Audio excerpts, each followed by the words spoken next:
اسی کا ذکر جو ہے وہ دیگر آیات کے اندر بھی ہے. تو یہاں ایک اور چیز پیش کرنی ہے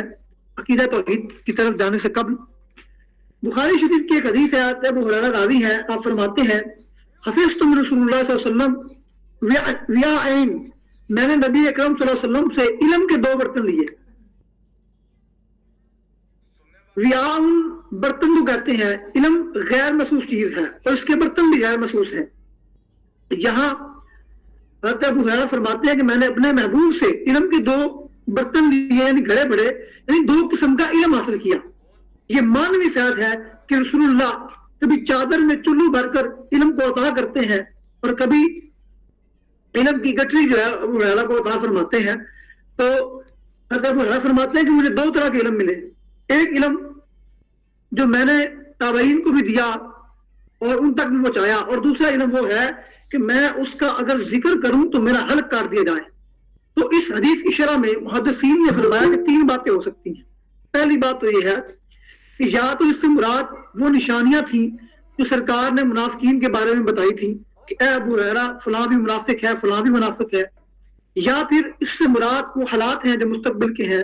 اور تیسری تو جی اس کا تعلق ہمارے موضوع کے ساتھ ہے، وہ یہ ہے کہ اس سے مراد تصوف ہے، کیونکہ تصوف عام لوگوں کے بس کی بات نہیں، یہ وہ نصاب ہے جو خواص کے لیے ہے. اس واسطے حضرت ابو ہریرہ فرماتے ہیں کہ اگر دوسرا علم عام لوگوں کو دیں گے تو ان کو بد ہضمی ہو جائے گی، ان کو یہ پتہ نہیں چلے گا کہ یہ کیا چیز ہے، اس سے فتنہ ہوگا، فساد آئے گا. لہذا یہ دعوت عام نہیں ہے بلکہ خواص کے لیے ہے. تو اسی طریقے سے سنن دارمی میں اور مشکات میں خواجہ حسن بصری رحمۃ اللہ علیہ کا قول موجود ہے. آپ رحمۃ اللہ علیہ فرماتے ہیں العلم قسمان، علم کی 2 قسمیں ہیں. فالعلم فی القلوب، ایک علم دل میں ہے، فذالک علم النافع، اور اس کو علم نافع کہا جاتا ہے. علم اللسان، اور دوسرا علم صرف زبان پر ہے. اور فرماتے ہیں یہ جو علم ہے یہ اللہ تعالیٰ کی ابن آدم پر حجت ہے، یعنی جو زبان والا علم ہے یہ بندے کو شرمندگی دلاتا ہے، اور جو علم دل میں ہے وہ علم نافع ہے. اس لیے انسان جو ہے وہ دل کے علم کی پیروی کرتا ہے. سرکار دو عالم نور مجسم کا ارشاد گرامی ہے کہ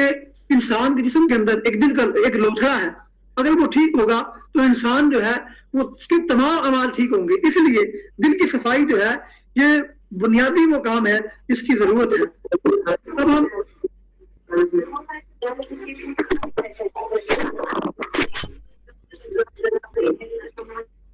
ڈاکٹر طاہر محمود صاحب آپ سے درخواست بند کر دیا جی.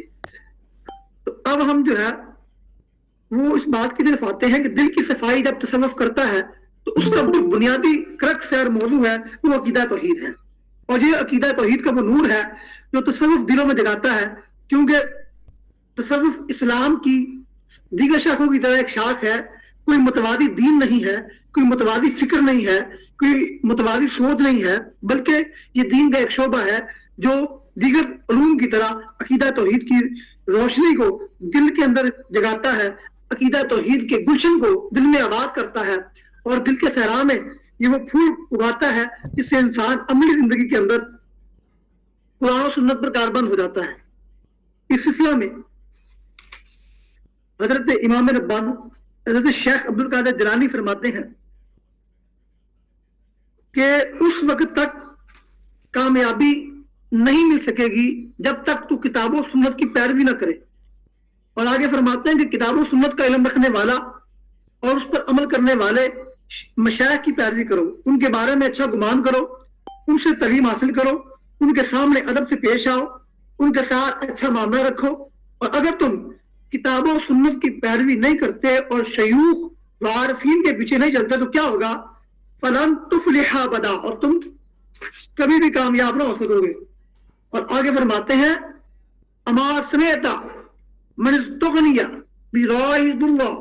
یعنی کیا تم نے نہیں سنا کہ جو اپنے اندر ہی جہان بنا کے بیٹھ جائے، جو اپنے اندر ہی اپنے وہم و گمان کے اندر گم جائے تو وہ گمراہ ہو جاتا ہے. تو آگے فرماتے ہیں الموحدون الصالحون حجت اللہ علی بقیت الخلق، فرماتے ہیں کہ جو توحید والے ہیں، جو موحد ہیں، جو صالح ہیں، وہ